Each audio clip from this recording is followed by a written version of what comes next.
Welcome back to another Strange Normal. We're going to talk about some very interesting things tonight. We're going to go over Attorney General Pam Bondi's domestic terrorism paper. This is very interesting where it's coming from because I think it pertains to a lot of what we're going to experience in the future if you are part of the remnant. You'll understand what I mean here in a second because domestic terrorism is something that has been in the news a lot lately, and I thought, I understood it.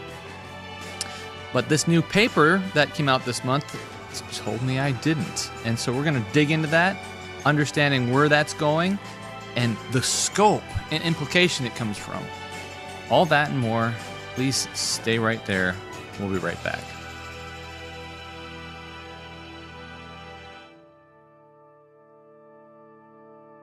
The system is totally rigged and broken.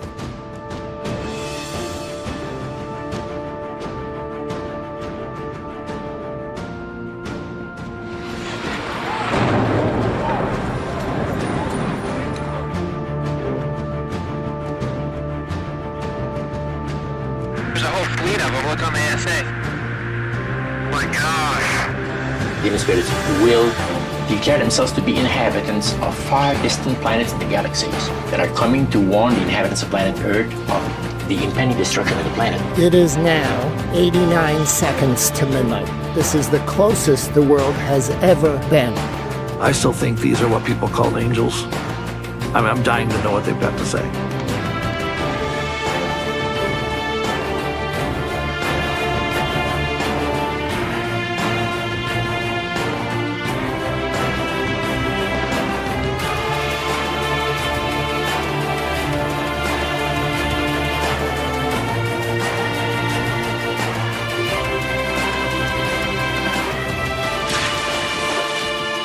Pretty severe suffering brings them. These entities have the ability to appear in any form.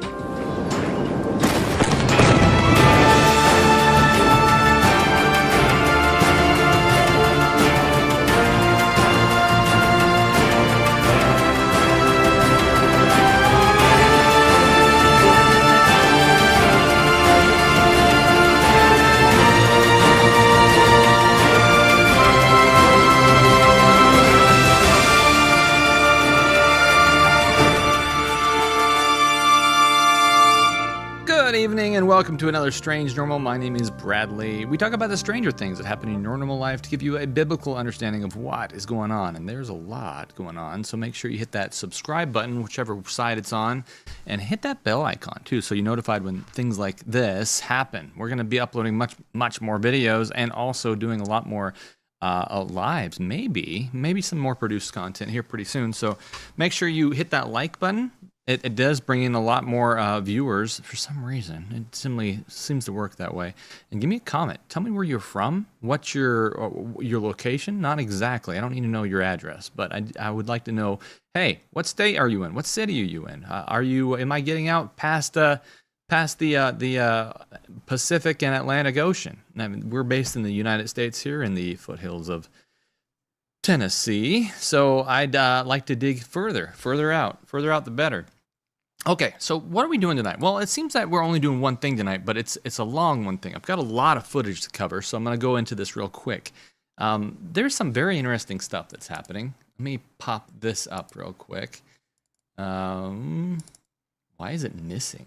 Where's it at? There it is, right here. All right, let's pull this up. This is fascinating, guys. This is from the Office of the Attorney General, Washington, D.C. It's dated December 4, 2025.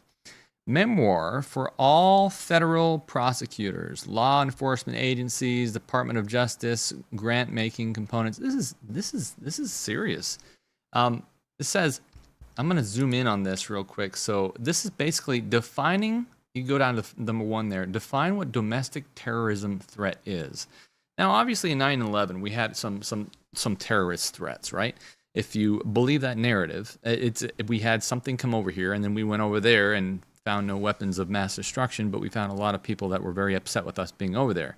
So leaving it at that, because that's beyond the scope of this conversation, I think it's interesting that we're also defining something that's not international terrorism anymore, but we're defining something that's domestic.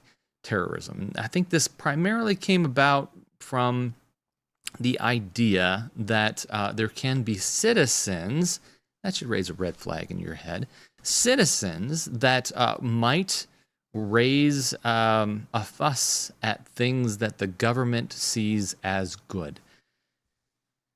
What were we as a country, a good country? I mean, this is established as really, really smart things that we were established on. The country was established on an idea that it should have a government that essentially fears the people. But when the people fear the government, that's not the USA I'm a part of. Now, this isn't a political broadcast, so I'm not going to get too far into the weeds on this, but I do believe that we will experience something that is really defining at the end of time, where the majority of the people will push for it and call it their country. And we're going to get a lot further into that at the end of this program. But let's dig into this real quick. First, I'm getting a lot of blinks on here that's saying that it's unhappy with the stream. So let me know if everything is going well. Sounds like, looks like nobody's really bothered by that. So I'm just going to keep going. But let's go further into that real quick. I'm going to pop that up, a little closer view of that. So this is the definition of domestic terrorism threat. This is part of it. In general terms, domestic terrorism is a criminal conduct that occurs primarily inside the territory of the United States, and that involves the act of that's dangerous to human life, that appears to be intended to intimidate a civilian population, influence the policy of the government by intimidation or coercion, affect the conduct of the government by mass destruction, assassination, or kidnapping. Okay, all right. So those are all interesting things, but what I'm concerned about is where the boundaries on this, right? Because if you have a foreign terrorist, there's boundaries on that. But if you kind of call your citizens terrorists, where is that going? Well, we know exactly where it's going. If you're Christian, we're going to find out more about that straight from the Bible tonight. This is a mechanism that suppresses what the minority, or you could call it the remnant, have to say about things. And this document came out this month. So let me go further into the document here. This is the second page. Let's go zooming in on this part right here, on this part that I highlighted, but I'm going to read the whole paragraph. Particularly dangerous are the acts committed by, this is still defining what a terrorist is according to them, domestic terrorism. Particularly dangerous are those acts committed by a violent extremist group that threaten both citizens' safety and our country's ability to self-govern. These domestic terrorist groups use violence. Come down here a little bit. Violence. Okay, that's not a good thing. Or the threat of violence to advance political or social agendas, including, okay, so this is where it gets interesting. Opposition to law. No more definition on that? So in other words, you're a domestic terrorist if you oppose the law? Opposition to law. In other words, I will not follow a law that's given by the United States that makes me a domestic terrorist. What if they make a religious law? Oh, wait, that's never going to happen. Radical gender ideology. Well, it depends on who's in office, on how that's defined, right? What's radical about that? What about anti-Americanism? Well, it also defines who's in office on what that's about. Again, this isn't political. We're really digging into this because really I could care less. I'm not from this world. I'm not that I'm alien. We talk a lot about that on here, but I was born here. I am human, but I do think that this world is not my home, and I'm passing through right now, and I'd like to be not here right now. But this government, who seems to speak like a dragon soon, kind of has these lamb-like horns, but it's not too happy with us on some things. Okay, so anti-American, anti-capitalism. Well, In other words, we must prevent those terrorists from buying and selling. Anti-Christian, Sunday is perhaps a dangerous. What if Sunday is the Lord's Day and they decide that, and so stop being anti-Christian? What's wrong with you? You a terrorist. Overthrow the U.S. government. What if you're saying that the U.S. government is a beast? Hostility towards traditional view on family. Okay. Hostility towards a religion. A religion? You know, we came over here from an oppressive government. A progressive religious government. Combination of state, church and state. And if the favor of Catholicism, which was what we ran away from, comes back over here and joins hands with what we've already seen happen, with Trump coming out and saying, "Oh yeah, I believe this. I think we should have more religion in the United States." Could that make some people fundamentalist, terrorist Christians? I'm concerned about this. Morality. It says that religion and morality. Hostile views for religion and morality could make you a terrorist. Well, let's dig further down. I'm going to go to page 6 of this document, and I'll put the document link so you can read it yourself in the link below. Let me pull up this and go forward. Yeah, here we go. All right, so this is on page 6. It says, further, because information from within an organization is often necessary to effectively dismantle large criminal enterprises, the FBI shall establish a cash reward system for information that leads to the successful identification and arrest of individuals in the leadership of domestic terrorist organization. You know, this already exists in other countries. If you, to an even smaller extent, I was out in another country. I won't say which one it is, but you guys can probably guess. And if you're going down the road and you're speeding, or if you're weaving in and out of traffic and someone catches you on the dash cam of theirs, they can submit it to the police. Just upload it to the website, and boom, you are you are a criminal because you were caught on video. And someone received a cash reward for catching those criminals. We're going to talk a little bit about that tonight, too. Come back to me real quick, because I don't know what this next image is. I don't want to reveal it. Oh, yeah, this is Thomas Jefferson. He was apparently a domestic terrorist. He said that when the people fear the government, there is a tyranny. But when the government fears the people, there is liberty. Oh, boy. Well, that's radical.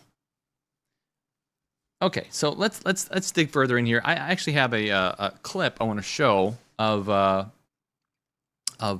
Ken Klippenstein. He is the guy who kind of broke this story, talking about this document. He came up on Redacted, and he's going to tell us a little bit more about what he found digging through this, and I think it would be interesting for us to see. All right, so here we go. I think only Reuters has written about it, and The Guardian, a British publication. But I put the document right there. People can go and read it for themselves. The Justice Department actually confirmed its authenticity just yesterday. So there's no question that this is happening. To give you a sort of crash course in what this all means, it's basically creating, in essence, a bounty system for reporting on fellow Americans who are suspected of harboring those views and being motivated by those views in furtherance of terrorism. And so if you look at page 2 of that document you put up on the screen a moment ago, it describes the FBI establishing a fund to reward tipsters with that they can send to the FBI about people that they suspect advancing these views. And my point here, if you go down that list, a lot of that is left wing. But some of it also isn't necessarily political, like not having traditional views of family. I mean, that could be bachelors, That could be, you know, non-Christian. I'm Christian personally, but non-Christianity. There are people of different. There are Jewish people. There are, you know, there are all kinds of different religious views that don't necessarily mean that you're a leftist. And so, what I would try to stress here is that, you know, maybe if the focus seems left now, it's being defined very broadly, and the next administration that comes in might have a different view and be able to define these things differently. So I think it's really important that people push back, just in principle. Well, Ken, great job on this. And you brought up the bounty system here, which as soon as you said that, it just reminded me of the reporting that we've done here and talked about the DIA app in Ukraine, which was really sort of the USAID rollout of the tracking app that they would use in Ukraine to rat on your neighbor. Like, you're basically able to go right inside the digital, you know, boom, oh, my neighbor is, you know, might have a Russian flag in his living room, or might be doing something that I want the SBU to come and check on. Like, I know that sounds like, oh, that's a bridge too far. That would never happen in the United States. But then here you go revealing these documents. So I don't see it too far away now that we have all this Palantir involvement and everything else that's coming under the digital surveillance in the United States. Yeah, the effect that this is going to immediately have. I'm working on a story right now. There was a very prestigious law firm in Washington called Covington and Burling. They put out an advisory to their clients, big corporate clients, saying that they anticipate that the effect of this memo that I reported on Saturday is going to be to have a chilling effect on speech. And this is a elite corporate law firm which has no activist interest in advancing one view or another. They're just telling their clients this is going to be the effect, you know, conduct yourselves accordingly. And that's what's really negative. I mean, even short of arrests and all the things that the FBI can do through the joint terrorism task forces that they have in every state across the country after 9/11, completely short of that, the effect we're already seeing, according to that law firm and just common sense, if you read the directive, is it's going to scare people and make them not want to express things. And that is a big loss, because that is what this country is supposed to be all about. Is it doesn't matter what your views are, as long as you're not hurting anybody, you can express them. And unfortunately, we're already seeing it have that effect, and that's what the intended effect is. All right, so this is interesting, right? Something is happening here, and you think that, oh, the Supreme Court's going to take care of this, is going to shoot it down. Is it? I don't know. Let's listen to this next clip real quick. I would have to think that the Supreme Court would throw this document out and say the Department of Justice cannot do this. We cannot define domestic terrorists. This is a violation of First Amendment rights. But someone has to bring it to the court. Who would do that, right? And so maybe it's one of these law clients stepping out of bounds and saying, screw them, I don't care. I'm not self-censoring. And then it goes, how do you see that? I mean, it really is only the courts that can take this power away right now. Well, as to your point about the courts, unfortunately, after 9/11, the courts have created an entire legal apparatus to allow, I mean, in the news right now is these boat strikes. Well, you know what those remind me of? Those are very much like the targeted assassinations by drones under the Obama administration, which created the legal apparatus for them to go ahead and do that. Now we're seeing a very different politician, Donald Trump, doing something similar to a much different group here in our hemisphere. So, I'm very skeptical that the legal approach is going to offer much of the way of a solution to this, because they have had so much time to build this almost Calvin ball doctrine of counterterrorism that I agree with you is completely contrary to the spirit of the Constitution. But unfortunately, these law firms and years of case law have given them a really free hand. And unfortunately, that global war on terror, we're now seeing it come home. There's a focus on the hemisphere now. There's a focus on domestic terrorism. There's a focus on the Western hemisphere, the area around the United States, and that is something that should be debated. And when you look at Congress talking about, did they violate the rule of law? Did they not? It's kind of like.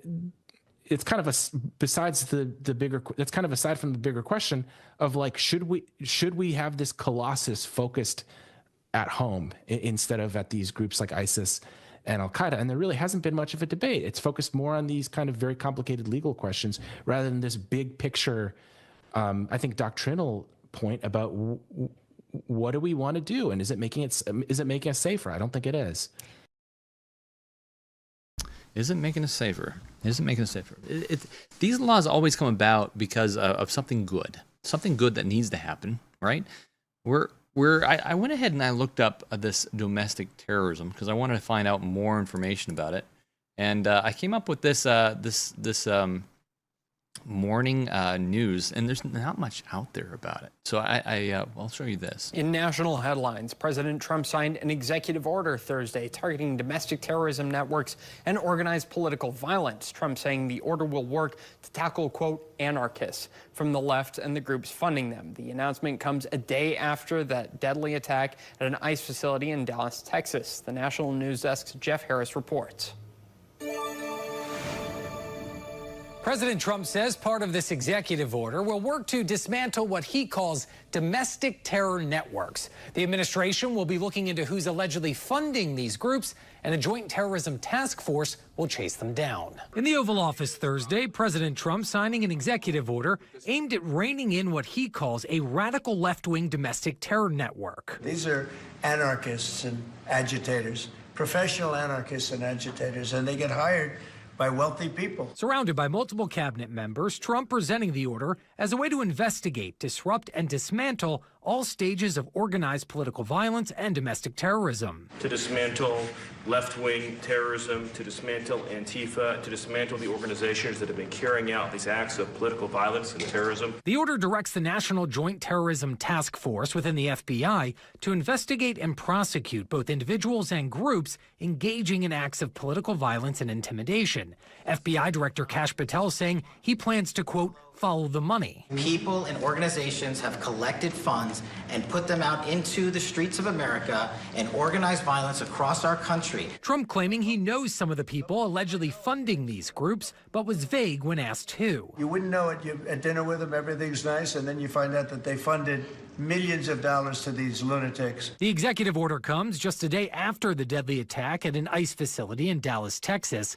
DHS also stating assaults against ICE officers are up 1,000%. Vice President J.D. Vance saying Thursday rhetoric from the left is playing a big factor. The Democrats and the media, because they so hate the idea of a real border, are engaging in a kind of blood libel against ICE agents. Now, while signing the order, Trump did mention two major liberal donors, George Soros and Reid Hoffman. The president saying Soros is a, quote, likely candidate for investigation. I'm Jeff Harris reporting from Washington. As much as I want to go into talking about George Soros right now, I'll leave that for the chat. Tell me what you know about Soros in chat if you are live chatting or if you're in archive watching this. It's interesting, everything that's happening right now, and I think there's two sides that are fighting against this, and someone's going to get caught in the middle. I think it's probably the remnant. You noticed that I said at the end there that they're going to push for a money thing. Let me pull that up again. This right here. You know, it's going to FBI shall establish a cash reward system for information that leads to this stuff. Well, that's all fine and great, but they're already pushing for AI to monitor everything. That's why they're building these big data centers. For instance, let me show you this right here. Let's play this. Every conversation you've ever had in your life, every book you've ever read, every email you've ever read, everything you've ever looked at is in there, plus connected to all your data from other sources. And, you know, your life just keeps appending to the context, and your company just does the same thing for all your company's data. Oracle co-founder Larry Ellison predicts AI surveillance will be part of our everyday lives in the future. During a recent Oracle Q&A, Ellison said AI will soon play a major role in monitoring society through a vast network of interconnected cameras, including security systems, police body cams, and vehicle dash cams. Everyone would see it. Your body cams will be transmitting that. The police will be on their best behavior, because we're constantly recording, watching and recording everything that's going on. Citizens will be on their best behavior because we're constantly recording and reporting everything that's going on. Ellison's vision is for AI to analyze data from this network of cameras in real time in an attempt to prevent crime while also tracking and influencing public behavior for a safer society. A safer society, because everyone just needs to be tracked. How many people believe that in here? If you don't believe that, hit that like button on this video. I think it's interesting that you have the government telling us, hey, look, we need these giant data centers the size of New York to in order to monitor everybody here. But you know who's already doing that? China. China's doing that. And I had the experience to go over there and actually see all this stuff. And it truly is a surveillance state over there. I mean, they control everything. China is not like the United States. If you don't know, China is a dictatorship. And they say that if you have a business in China, that's fine. You can be a business. But if you get really big and the government wants you to do something, then you will do it. Or you'll face consequences. That's how China is. If you don't agree with the government, you can't talk about them and say bad things about them like you can here.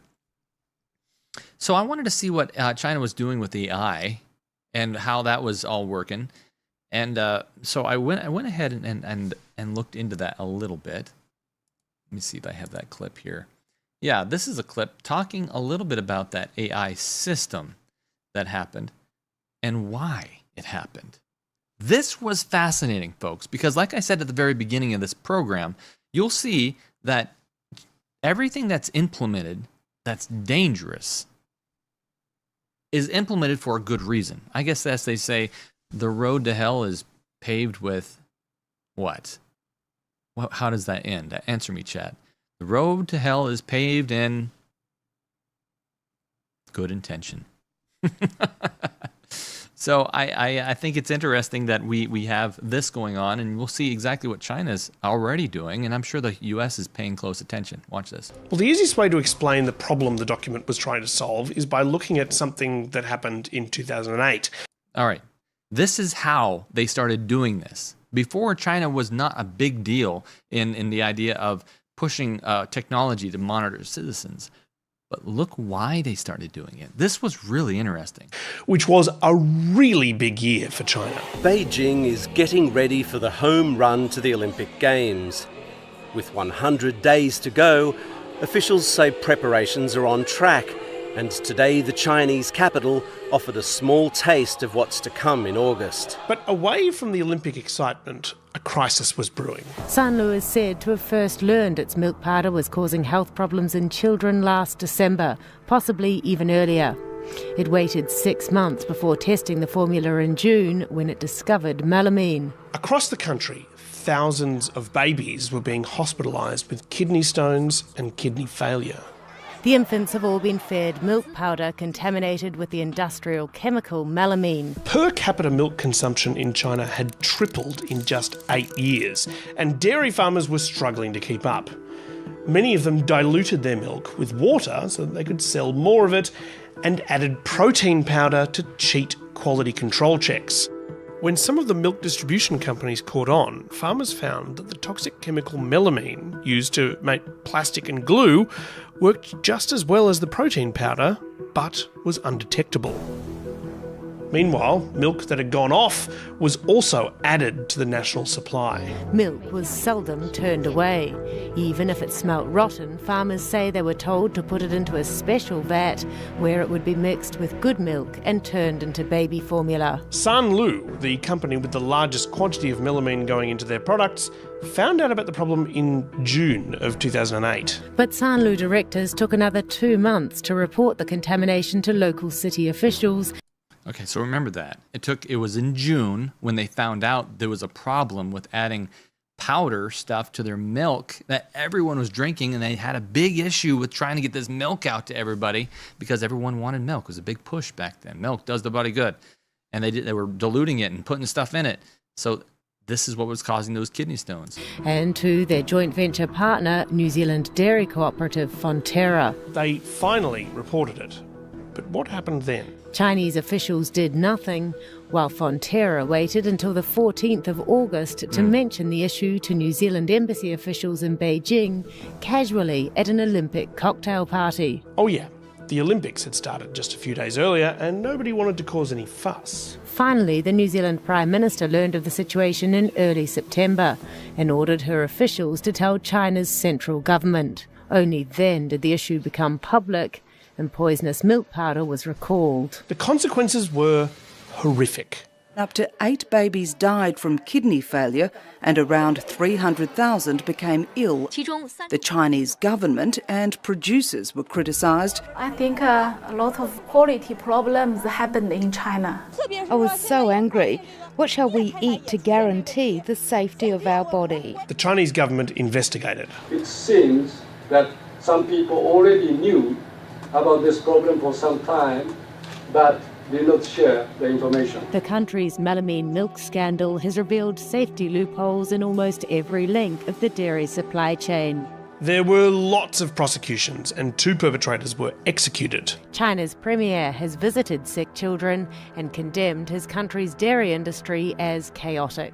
So 300,000 children were hospitalized for this, and 6 or 8 died, and they executed 2 people due to this problem. This is wow. Despite this, people continued to put melamine in the milk for years because unless you were caught, the benefits for the suppliers outweighed the consequences. Money. The Chinese government needed to come up with a system to hold these people to account, to ensure that the people responsible didn't just set up in another province and start doing the same thing all over again. The problem was, at the time, there wasn't really a good way to keep track of what people were doing. Now, here in the West, we obviously have corporate scandals too, but the scale of this scandal in terms of the number of people involved, it's hard to imagine something like this happening in a highly developed country. And that's in part because developed countries have robust institutions and systems designed to prevent this kind of thing. Most of that comes down to paperwork. You know, tax file numbers, employment records, driver's licenses, social security numbers. Western governments have a lot of ways to keep an eye on their citizens. Government data makes it much more difficult for people to get away with these things. There are serious long-term consequences for getting caught doing something dodgy. But it's taken decades for developed countries to build up all this infrastructure. China, at the time, had almost none of it. Now, you might be asking, how can that be possible? Well, it's important to remember that, very recently, China was a very different place. There are 800 million peasants in China, 4/5 of the country's population, 1/5 of the world's. Government permission is needed to emigrate to the towns, and it's government policy to keep the people out of them. In the early 1980s, the vast majority of Chinese people lived in small, rural villages where everyone knew everyone and knew who could and could not be trusted. But over the last 45 years, China has transitioned from a nation of 80% peasants to a nation of 65% city slickers. The villages now have 1 million people in them, and it's impossible to keep track of everyone based on reputation alone. While China introduced a national identity card in the 1980s, by the time of the 2008 Olympics, hundreds of millions of Chinese people still didn't have bank accounts or credit reports. They did not file tax returns, and they did not collect social security pensions. Many worked in jobs that typically require some sort of certification, but did not have one. And even if those documents did exist, they certainly weren't centralised in any useful way. The system was a mess and ripe for exploitation by frauds, scammers, and other untrustworthy types. I think it will and must change, because now all Chinese consumers have totally lost faith in the country's quality supervision. If they want to get back people's confidence, the relevant laws, punishment and compensation must be improved. That's where this document Rick Falkfinger wrote about comes in. When the 2014 planning outline for the construction of a social credit system document talked about trustworthiness, this is what it meant. Its primary purpose wasn't to figure out who is speaking ill of the dear leader, but to help people figure out who is tipping industrial chemicals into baby formula. The government decided that it was going to address all of these issues with one system, the social credit system. They laid out plans to assess people's financial credit, introduce social credit codes like social security numbers or tax file numbers, and create public databases to look up whether a business you were dealing with was dodgy.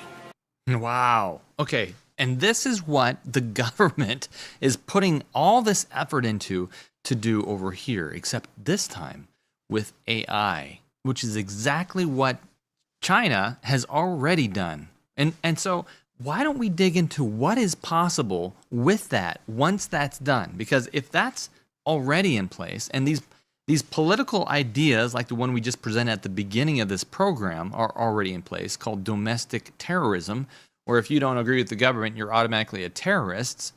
What's next? These two policies coming together? And AI. Watch this. China is tracking 1.4 billion people using AI, and the system they've built is more extreme than anything you've probably imagined. We're talking about a surveillance network so vast, so intelligent, that it can identify a single face in a crowd of millions in less than 3 seconds. This isn't science fiction. This is happening right now, powered by artificial intelligence that's rewriting the rules of what's possible. Let me show you exactly how they're doing it. The foundation of this entire system starts with something you probably didn't know existed. Picture this: 700 million cameras. You heard that right. 700 million AI-powered cameras watching every street, every subway station, every public space across China. They call it Skynet, and yes, they named it after the artificial intelligence system from Terminator. But here's where it gets unsettling. That's roughly 1 camera for every 2 people in the entire country. In major cities like Beijing and Shanghai, the ratio is even tighter. 1 camera for every person. Imagine walking down your street and knowing that at any given moment, at least 3 or 4 cameras have you in their view. These aren't your typical security cameras either. Each one is connected to a neural network that's constantly learning, constantly analyzing. They're equipped with facial recognition software that can process your features in real time. Your face becomes data the moment you step outside your door. The Sharp Eyes program took this even further. It integrated private security cameras, the ones outside shops and apartment buildings, into the same network. Suddenly, it wasn't just government cameras watching you. Every camera became part of the system. The coverage reached 99% in urban areas. But the cameras are just the beginning. What they can actually do with those images is where things get truly extreme. Here's what most people don't understand about China's facial recognition technology. It's not just identifying faces.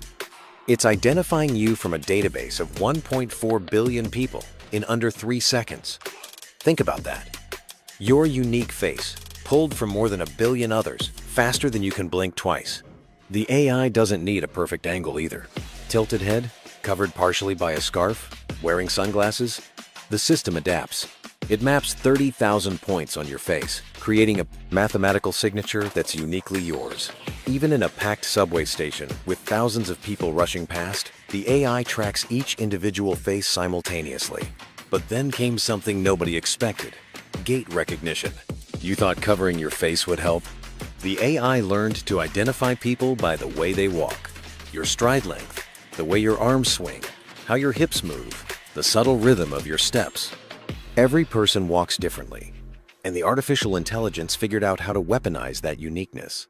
You can change your clothes, wear a mask, even alter your hairstyle. But you can't hide your walk. The system operates in complete darkness too. Infrared cameras combined with AI enhancement mean night doesn't exist for this network. Low light, heavy rain, dense fog, none of it matters. The surveillance never stops, never sleeps, never loses sight of you. And here's where it gets even more invasive. The AI doesn't just see you in one location and forget. The moment one camera identifies you, every other camera in the network knows exactly who you are. You're not just being watched, you're being followed. Think about your daily routine. You leave your apartment building, the camera at the entrance logs your face. You walk 3 blocks to the subway. Okay, we kind of get the idea of how our daily routine would be. That's why I'm not living in the city, and that's why I think that all these cameras that are being set up everywhere, especially in the big cities right now, could be a potential problem. I don't like surveillance. In fact, I was the guy who put up cameras long ago. I put up and understand how all these IP cameras work and what they can do and how they can be fed and all this stuff. Oh, we're going to get into that here in a second, but I think that that this is happening in China, and it happened this is a 6-year-old video, so things are much, much, much more powerful now. But let's learn a little bit about this facial recognition and understanding the idea of what can be happening after that, because it's not just people they're tracking, it's also... Your car isn't invisible either. License plate recognition runs on the same AI network. Every vehicle that passes a camera gets logged. The system knows your car, knows it's registered to you, and tracks every journey you make. Highway cameras, parking garage cameras, traffic light cameras, they all feed into the same database. But here's where it gets truly invasive. Voice recognition. The AI can identify individuals by their voice patterns in public spaces, train stations, airports, shopping centers. Microphones, embedded in surveillance systems, pick up conversations. The artificial intelligence isolates individual voices from background noise and matches them to profiles. You thought a phone call was private?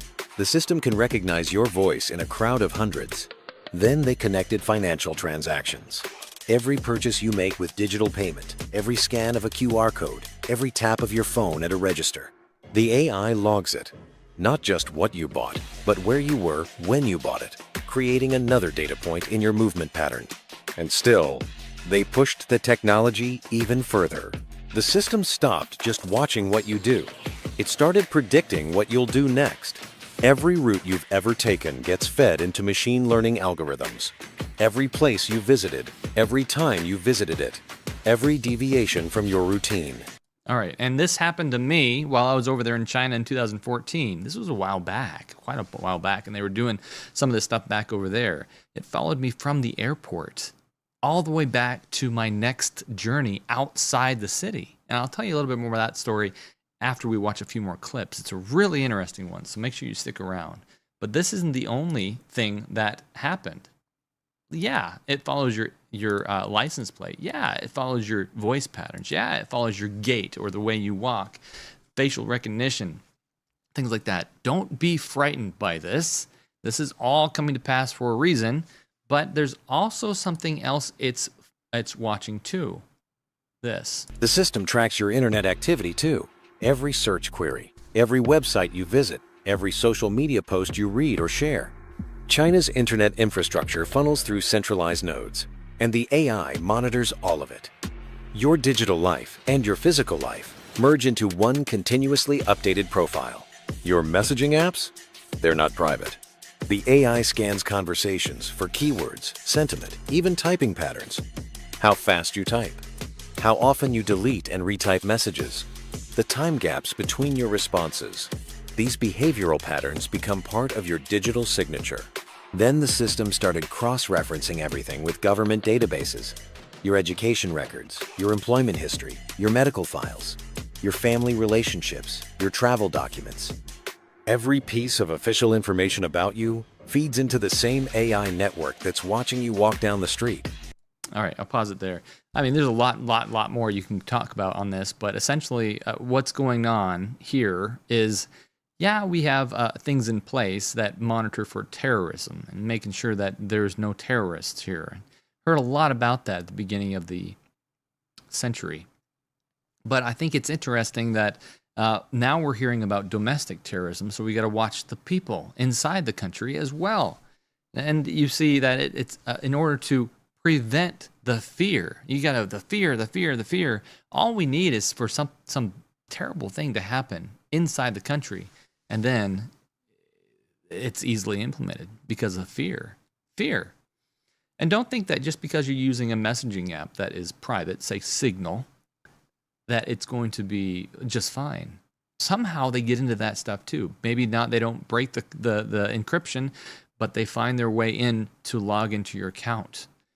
Somehow they are doing this. Signal just released Signal app. I was just watching a clip about this guy who had been followed by the U.S. government, and somehow they got into a Signal app as well. Something that's very, very private. And they use all this to do social scoring so that you can be a good citizen or not a good citizen, just as we saw in that video previously. It became a social credit score, a behavioral score of sorts.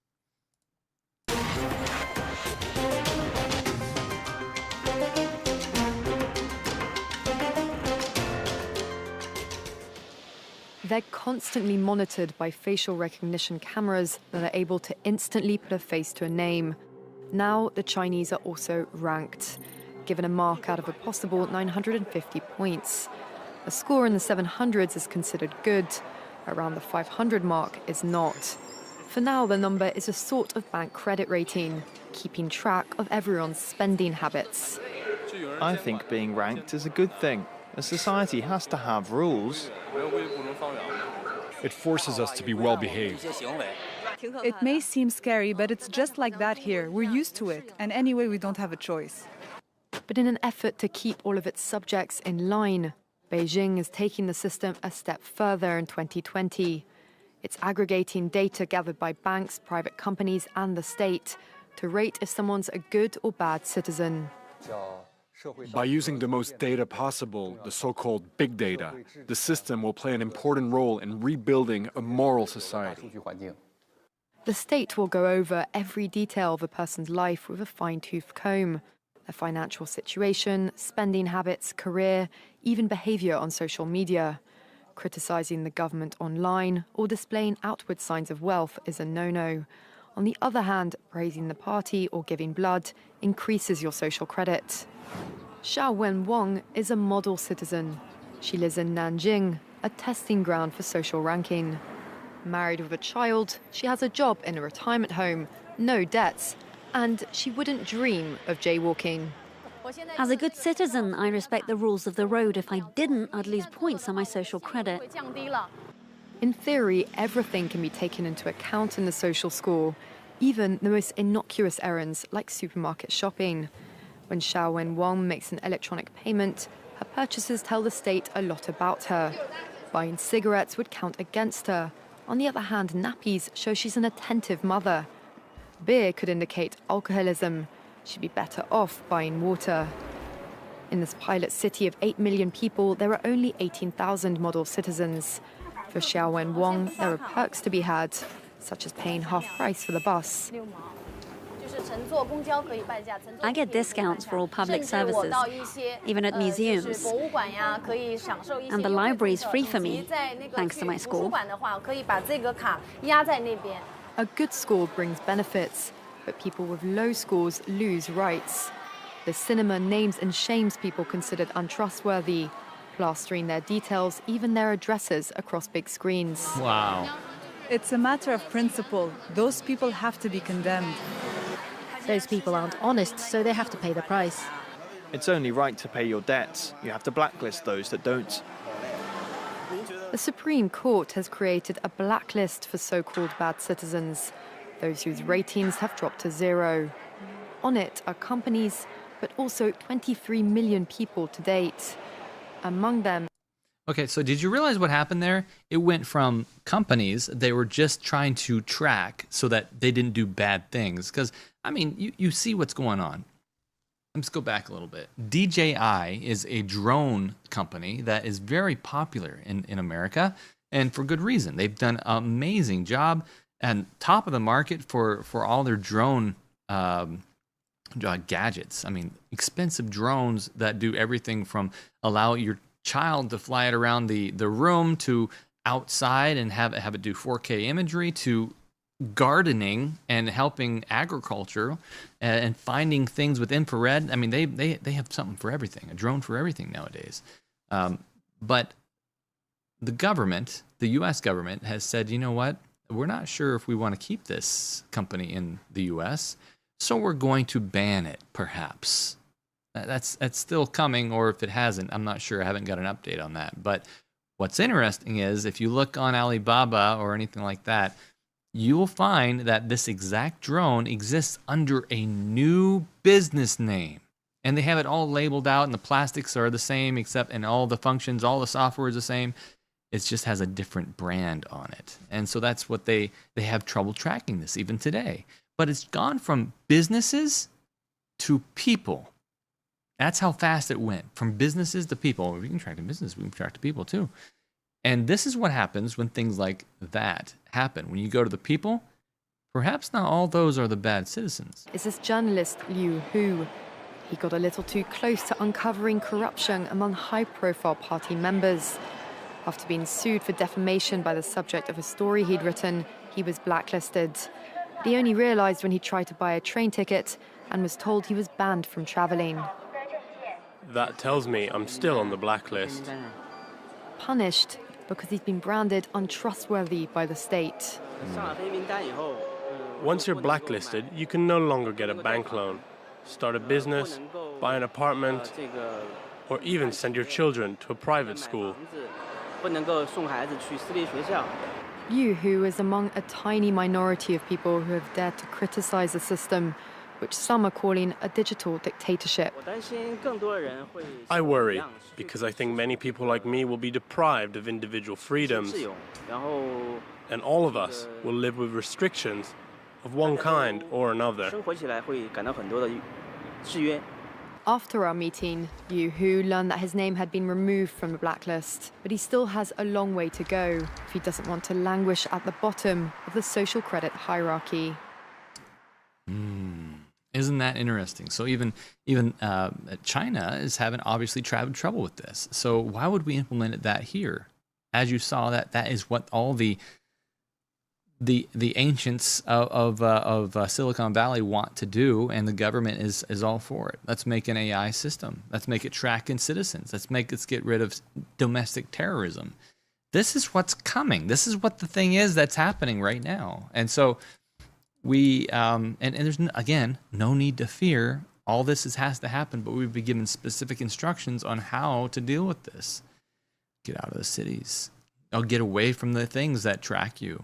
It's just what people have to know. So how do we know that this is gonna happen in America? Well, we can find that out by going to the Bible, specifically Revelation 13. I'm gonna bring it up here, but I have to put it on another screen, I think. Somehow. Let's see if I can get it over there. All right, there we go. So Revelation 13, let's pop it up here. Yeah, here we go. And those that are on an iPhone or stuff, just follow along with my voice. I think it'll be best because Revelation 13 talks about America becoming this way in the future.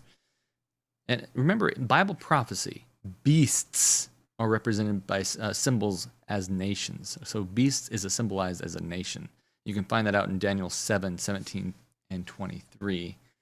Right here. And it says, these great beasts which are four kings which shall arise out of the earth.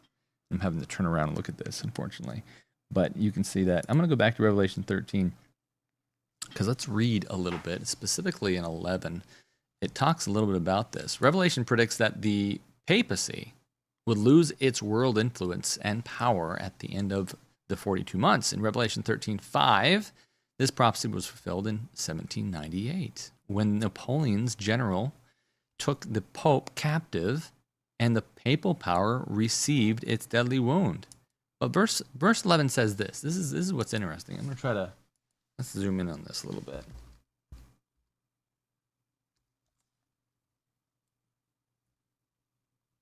Yeah, there we go. Verse 11 says, I saw another beast come up out of the earth, and it had two horns like a lamb and spoke like a dragon. Obviously, this is symbolic, but so how do we know what this thing is? Well, we know a beast is definitely a nation. So what nation is this in verse 11? Well, the characteristics of it. It says it has two horns like a lamb, and it spoke like a dragon. And where did it come from? Well, it came out of the earth. So you have something that comes out of the earth. Well, we know that coming out of the water is symbolic of coming out of many, many, many people. So coming out of the earth is more of coming out of a desolate location. Okay? So you have a country coming out of a desolate location. And that's characteristic number one. The nation arises out of the earth instead of out of the water, as did the other nations mentioned in Daniel and Revelation. We know from Revelation that the water symbolizes the areas out of the earth that have large populations. So the waters, and this is from Revelation 17, 15. I think I can get that up here too. Let's go 17 real quick. It says, and he saith unto me, the waters which thou sawest, where the whore sitteth, are peoples, multitudes, nations, and tongues. So it tells us what the symbol of that, all that means right there. So let's go back again to 13. And 13 says, again, it says in 11, I saw another beast come up out of the earth, and he had 2 horns like a lamb, spoke like a dragon. What other beast or country was rising in 1798? Well, that's easy, right?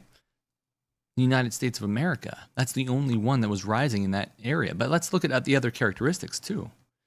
Characteristics that has 2 horns. Well, the horns represent the kingdoms, kings of government. And you can find that in Daniel 7, 24, 8, 21. USA was established on a civil liberty and religious liberty, democratic, republican, a government without king, and a church without a pope. And so you have this duality that it was established on, and horns are kind of like the prodding, the control, right? And so these 2 controls are what the uniqueness of the government was established on. The United States was established on something entirely new.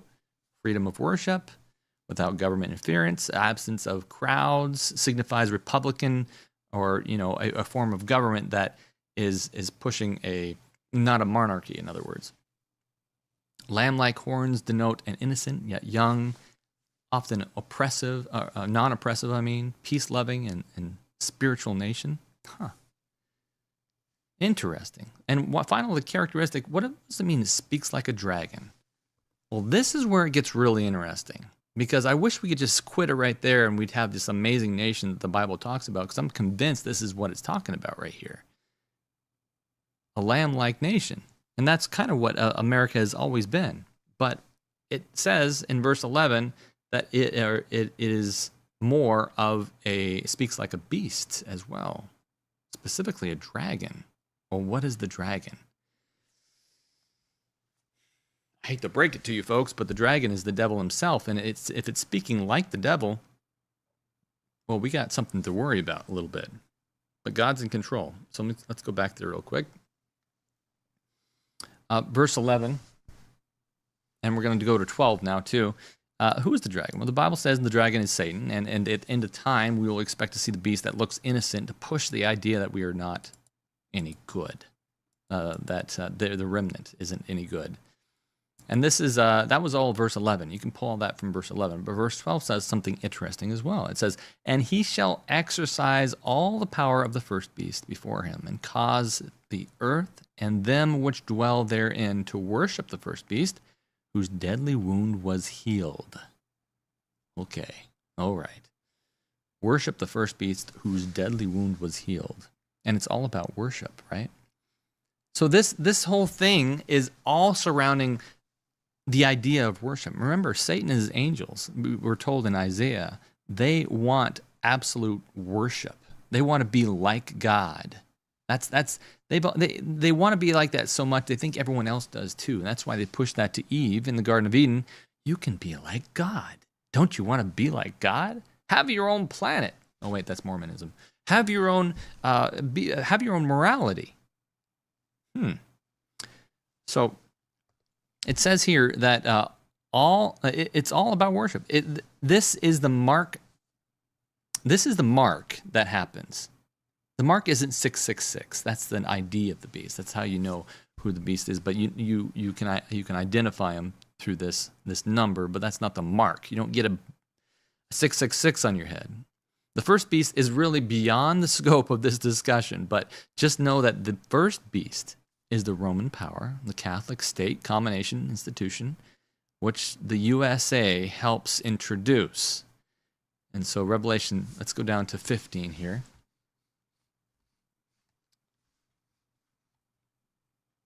There we go. We're at the end of it now.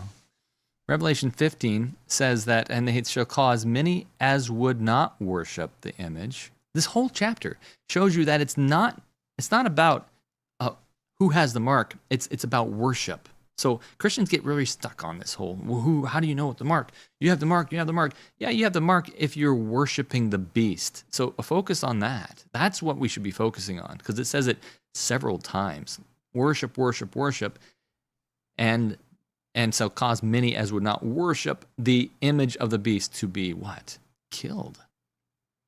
So that's the end game. Hey, we can't control this. We'll just kill him off. In Revelation 17, let's go down a little bit. It says, and that no man might buy or sell, save he that had the mark, or the name of the beast, or the number of his name.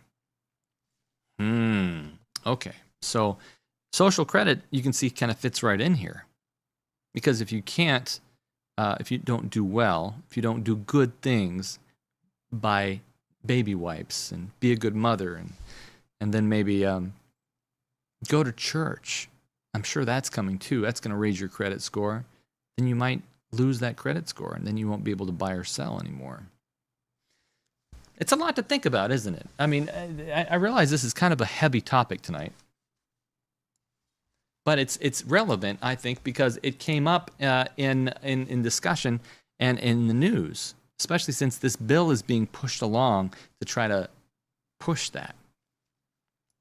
Very interesting. All right, so that's kind of the idea. I wanted to continue and tell you a little bit more about my experience in China, because when I was out there in China, you know, I didn't experience, there was no police that was kind of walking me around or anything, but I did notice there was a lot of cameras. And when I went over there, my wife, she is Indonesian, and so Indonesia is nearby, you know, near as in closer than here in America. But when we were over there, I bought a little battery pack for my phone that was going dead all the time, because I wanted to make sure I had my phone on all the time. We had little SIM cards from the country. And I got it from a place in Indonesia called Chubakamas. Chubakamas means fake electronics. So it was this very thick, very, very powerful battery supplement for my phone. And it had something ridiculous on the side of it, like 50,000 amp hours or something, or milliamp hours. It would be milliamp hours. And I was like, yeah, this will be fine. Well, I get on the plane to go to China, and internationally, I get from, I think it was from California, Hawaii, South Korea, somewhere in China. And I get over there just fine with it. But when I get on a domestic flight in China, they said you can't have that. And so I'm obviously a little bit miffed about this. Taken away. I can't have my phone's gonna go dead. I need to have this battery pack. And they're like, they actually took it out and they looked at it and they snickered and showed it to their form of TSA, and they laughed about it and they said 50,000 amp hours. I'm sure that's what they were laughing at, because they knew it was fake. But since it said that, they have rules on their plane that they can't, their airlines, that they can't bring a certain amount of amp hours over. And this was during the time when you had all those Samsung phones that were being blown up. They were on the planes, and all of a sudden they would catch fire and kinds of things like that. So they were very concerned about lithium-ion batteries. Understandably, but you're taking away my stuff, and I came over here with it. And so they took it away, and I forget what I said. I didn't say anything bad. I just said, hey, no, you can't take that away. He says, well, he looked at me like shocked that I would even speak to them. And I rose my hands up in the air and said, come on, give that back. And boy, all the TSA agents, they quickly got someone English speaking, and they came over to me and said very calmly, no, we can't do that because it's over 10,000 milliamp hours. And I said, oh, okay, I understand. And I said, but that's still my stuff. Can you mail it to me? No, sir, we can't mail it to you. Sorry, it's going to have to go in the trash or wherever, recycling. Okay, that's fine. That's fine. I was obviously very miffed about this, but what could I do about it? It's a dictatorship. I want to fight it in a court? No, I'm going to have to leave without my stuff. Well, something happened after that. I got labeled a terrorist. Apparently, since I had been rose my arms up like that and said, "No, you got to give that back to me," they labeled me as a terrorist in their camera system. And so I'm not sure if I can ever go back there, but the way I found out was everywhere I went after that, inside China and leaving the country, it followed me after I left the country too, I got what's called the quadruple S. Now, I'm sure you guys, maybe you know about this already, but the quadruple S is labels you as extra security. And what happened was when I printed my ticket, I got this quadruple S on the side. You can't really, I mean, it doesn't make sense to me. It just looks like a bunch of gobbledygook that they print on the ticket. So I gave it to the guy, and he looked at it and went, "Oh, it's probably nothing."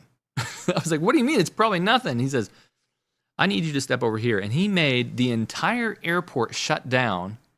All the TSA agents in that terminal stopped, lined up against the wall, and they stepped everyone back off the course, including my family and my wife.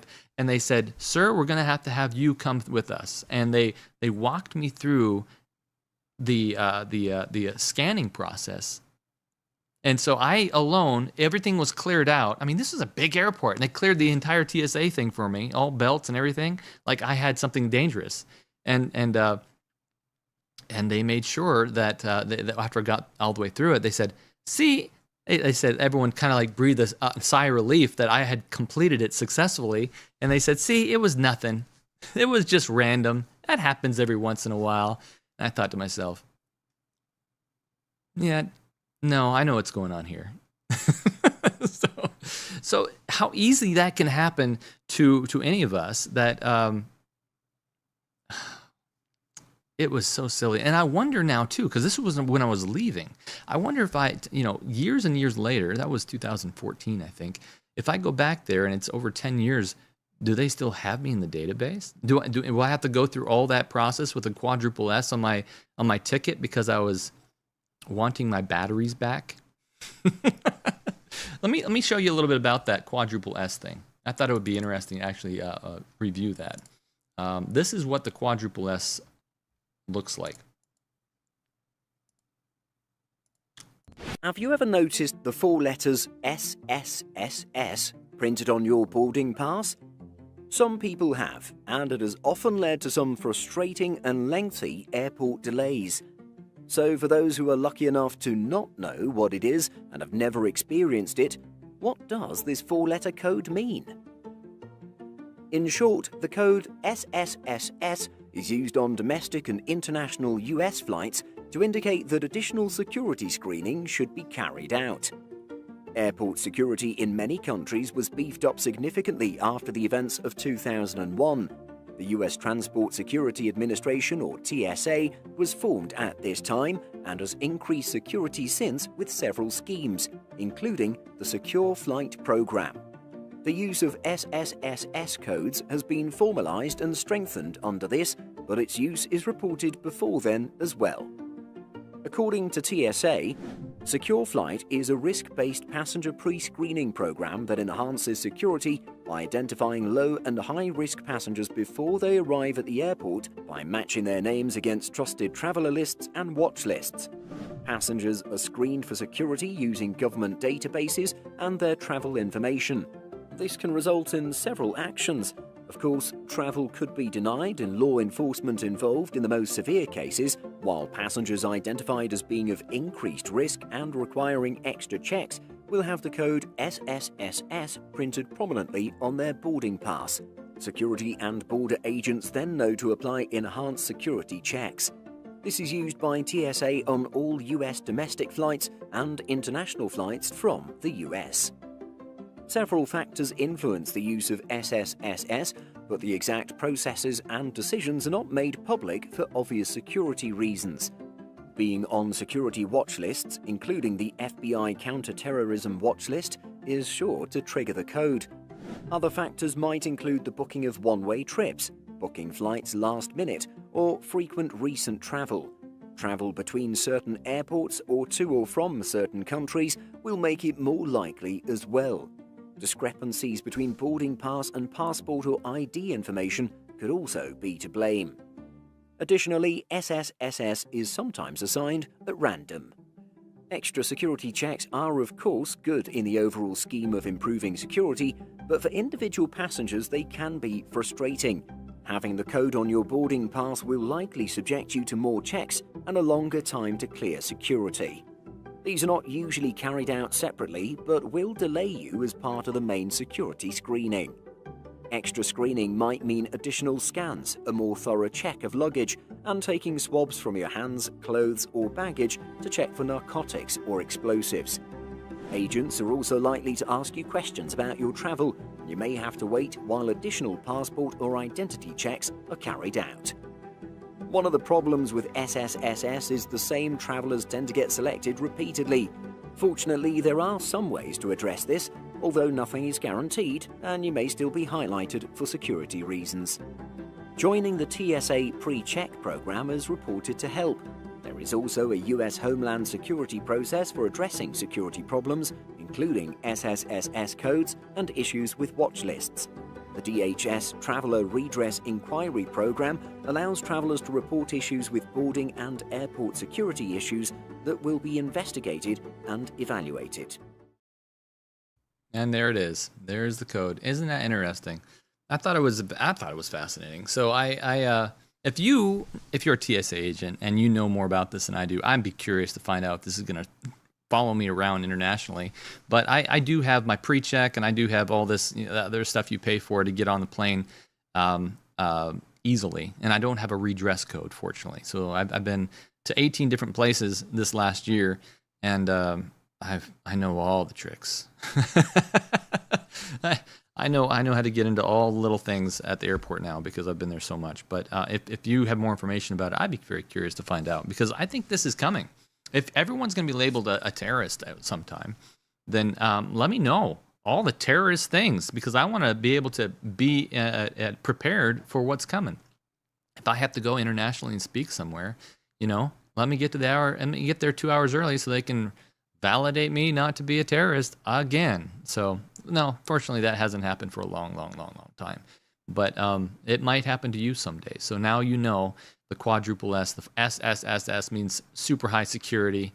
This guy is going to stop everything and be prepared for everyone to just stare at you for a long period of time. All right. There is a, why did I put this thing down there?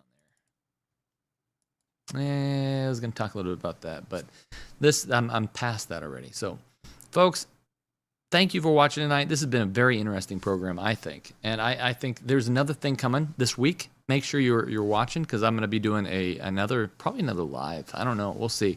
I got something I'm watching here. I put into the Discord. If you're not part of the Discord, you should join at patreon.com/strangenormal. And become a part of the Discord, because we talk about this stuff. And I got things in there that we're going to talk about in the future that you can find out ahead of time. And this also helps me as prepare other shows and do more for you. So if you want to help advertise, if you want to help push this message forward, understanding this Bible prophecy, then please help us out. It's the end of the year. So we are a nonprofit under Orion Media. Orion Media runs the podcast Strange Normal. That is my system. It's not some other person weirdly, but please help us out. Message me, email me, whatever you need to do. I have an earnest message to get out, and I hope that you can help us out do that. I'm also a real estate agent, so if you are moving around in the country and you need an agent nearby, it's transparent that if you have me reach out to them first, I will get a portion of their commission, and we'll make sure we'll put it towards the channel so that we can push this message out further. And that's all. That's all I got. So let me look at the chat real quick, and we'll see how you guys are doing, because I think that's very important that I acknowledge you guys are in here too. I appreciate it tonight. 200. We're at 230. That's pretty good. Let's see. I don't know. This guy says Brad has an explosive. Well, you know what? I had a lithium-ion battery pack. I guess you can call it that. People are very concerned about that stuff, and it's not made properly. It can be very dangerous. But man, I didn't know what was going on at the time. Again, if you are know somebody, or one of your family members is TSA, ask him about this quadruple S thing. I'd be curious to know more about it. It was definitely a bigger deal than they presented in that video. It was like everybody stopped and lined up against the wall like something bad was going to happen, shielding their faces. I'm not sure what, but they all looked at me like I was crazy. And remember, yeah, I agree. Amanda says, remember, you're on the winning team. You are on the winning team. There's nothing to fear. Everyone will get through this if you rely on Jesus Christ 100% of the time. There's a lot, I mean, a lot of stuff that's happening, but I think ultimately we know the future. And the future is super good for those who love God.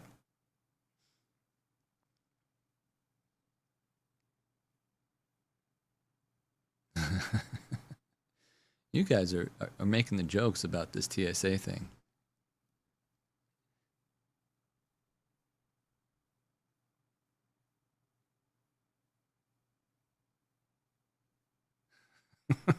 Okay, some of this stuff I can't say.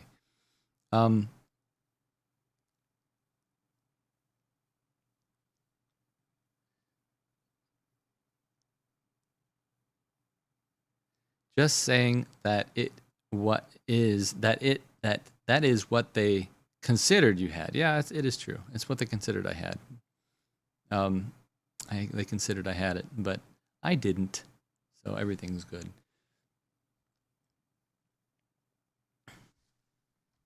Kelly says Romans 8:28. You know what? Let's look that up. Where did my... There it is. Romans 8:28. And we know that all things work together for good to them who love God. Oh, I memorized this. To them who are called according to his purpose. Amen. Very good.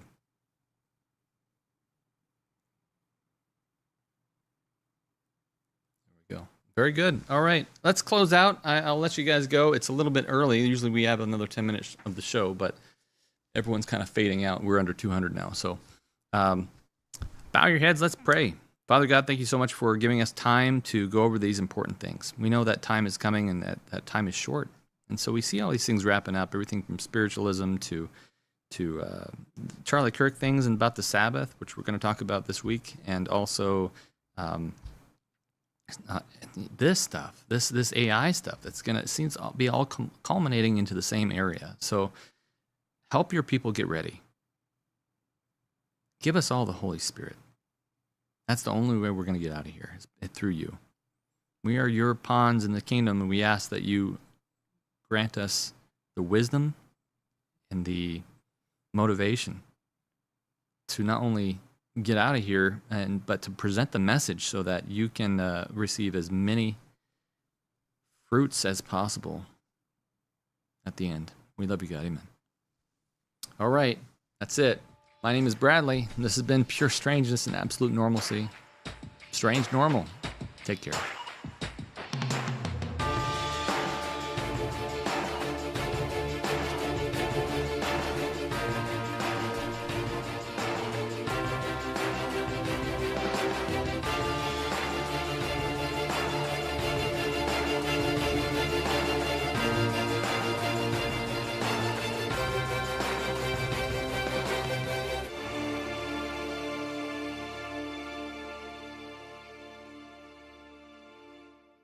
You're watching Strange Normal, where the truth is the truth.